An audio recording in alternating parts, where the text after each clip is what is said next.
The fighting has escalated in Ukraine. More than 70 missiles, 450 drones fired by Russia hit Kharkiv, Kyiv, Odessa and other parts overnight.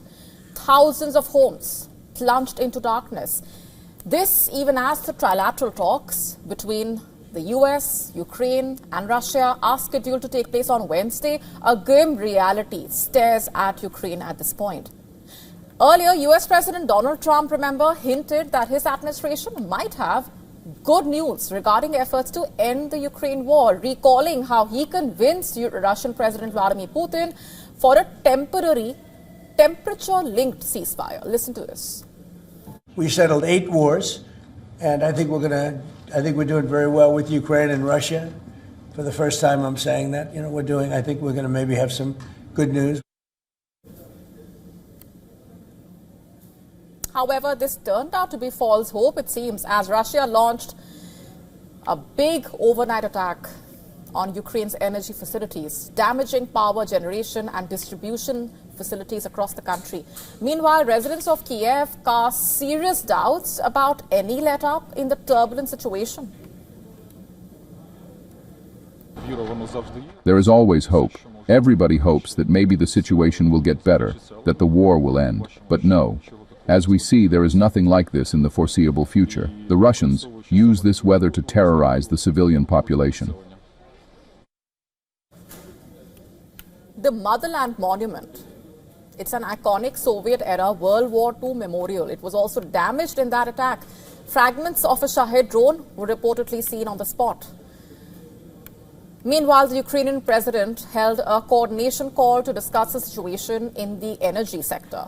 This coming in as over 1,100 residential buildings were left without heating after the overnight Russian attack.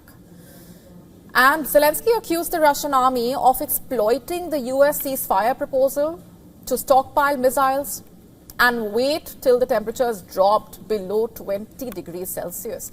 Apart from Kyiv, Sumy, Kharkiv, Dnipro, Odessa also witnessed damage to residential buildings, kindergartens, energy infrastructure.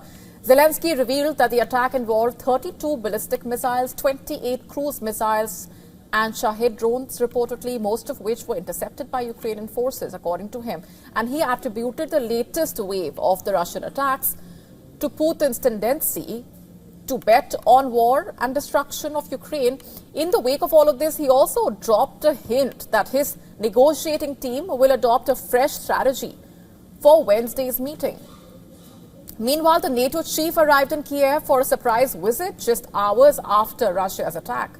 And he held elaborate discussions with Zelenskyy and also paid homage to soldiers killed in the Russian invasion by laying flowers at a memorial.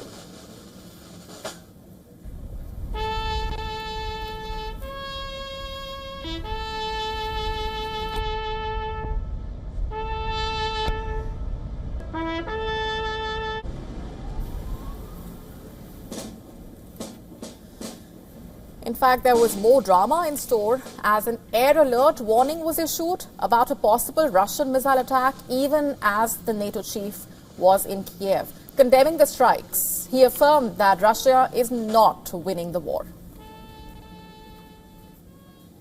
Direct talks are now underway, and this is important progress. But Russia attacks, like those last night, do not signal seriousness about peace. We know Russia is paying a heavy price for this war, with over 1 million casualties to date and rising. Yet, despite Putin's willingness to sacrifice countless of his own people, he is not winning. And the French president predicted the resumption of dialogue with the Russian president. However, he also cast aspersion on Russia's willingness to conclude a peace agreement in the coming days or weeks.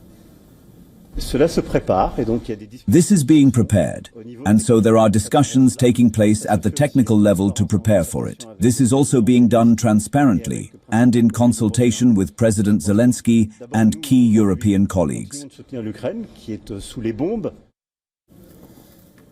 And as war and destruction continue to unfold at breakneck speed, all eyes now are on the ability of the United States to actually bring about a truce.